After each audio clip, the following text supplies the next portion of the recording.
আসসালামু আলাইকুম, welcome to Sagar video official. আজকে আপনাদের দেখাবো কিভাবে ঢাকা থেকে ট্রেনে করে গ্রামের বাড়িতে আসা হয়। তো আমাদের গ্রামের বাড়ি নওগাঁ জেলায়, রাজশাহী বিভাগ। তো আমি এট ফার্স্ট হচ্ছে কমলাপুর আমাদের বাসা থেকে আসছি। আমাদের কমলাপুর কাছে হয় রেল স্টেশন। সো আমার ট্রেনের টিকিট আমি 10 দিন আগে করে রাখছিলাম, কুড়িগ্রাম এক্সপ্রেস। 430 টাকা অনলাইনে এই টিকিট আপনারা পেয়ে যাবেন। ঢাকা থেকে আসতে আমাদের সময় লাগবে 6 থেকে 7 ঘন্টা। ট্রেন জার্নিতে সবসময় সতর্ক থাকতে হয়। যারা স্পেশালি জানলার কাছে বসেন তাদের জন্য বেশি সতর্কতা দরকার। আর ট্রেন এখন টাঙ্গাইলে, আমরা যমুনা সেতুর কাছাকাছি আসছি।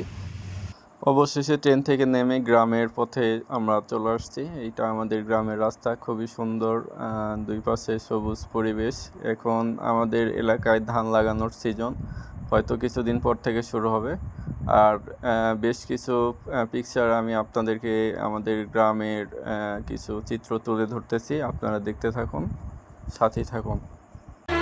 আমাদের নওগাঁ জেলায় বেশ কিছু দর্শনীয় স্থান আছে। এর মধ্যে হচ্ছে পাহাড়পুর বৌদ্ধবিহার। এরপর মেনলি আমাদের জেলাটা নওগাঁয় ধানের জন্য বিখ্যাত।